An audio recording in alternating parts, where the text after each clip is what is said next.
Orange is the New Black, Season 2, Episode 8. This one is oddly enough about Rosa, who was in the first couple episodes of Season 1 and then pretty much disappeared until she showed up again earlier this season and then disappeared again until now. And she is dying of cancer, so her future appearances are pretty limited in any way they can be done from now on. She's going to die soon, or they pretty much lose all meaning with the whole cancer storyline.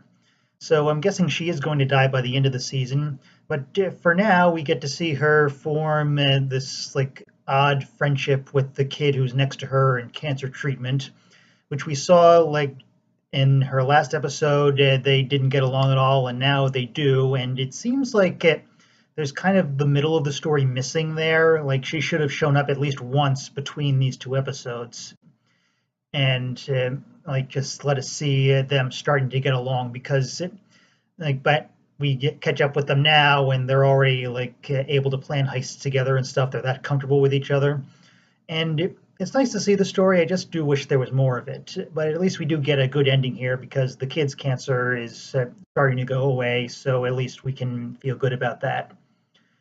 And her backstory is kind of an odd one too, where there seems to be this Black Widow curse following her around, and every guy she hooks up with in her gang ends up dead. And you'd think after a while they would start to realize this, but apparently not because they keep hooking up with her one by one. But it is decent for what it is. They get a good actress for that, where she is this young, attractive woman, but you can still see how she grows into the actress that plays the present day Rosa. And we also have Fisher getting fired, which is very abrupt, and I'm guessing it has something to do with behind the scenes issues.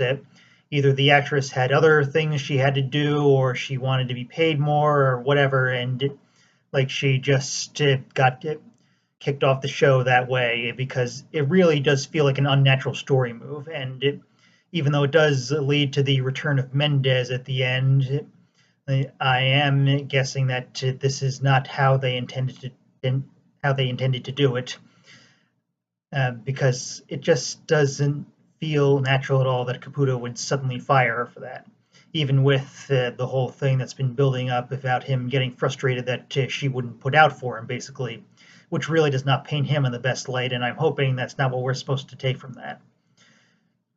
And speaking of Caputo, we have him figuring out Red's smuggling business, but it's already too late because Red caught on and moved it all into the pantry with Gloria's help, so now they're working together against V. And like I said before, this is definitely one of the things I'm most interested in at this point because all these actresses do great work, and just seeing them bounce off each other like this is a lot of fun.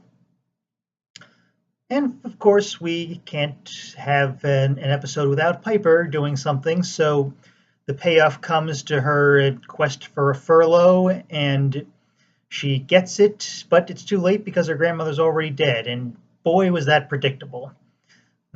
I honestly don't know who they thought they were going to fool that it wouldn't end up this way, but the one interesting thing comes in that a bunch of the other prisoners start to really resent her, and it makes you wonder if that's what Healy was actually after, because, and like I also said before, if this was supposed to count as his redemption for what he did to her last season, it does not.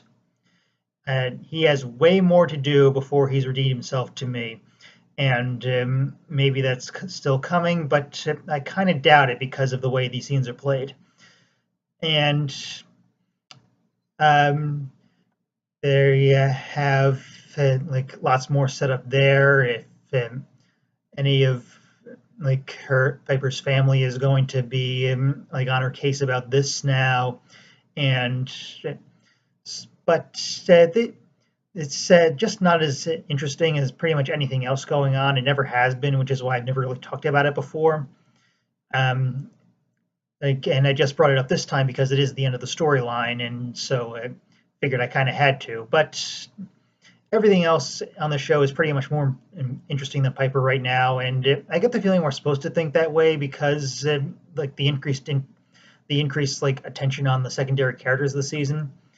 But let's see where things go from there, and hopefully there'll be more like that and less on the stuff that didn't work in this episode and elsewhere, because it seems they do know really what they're doing now, and I hope it keeps going that way.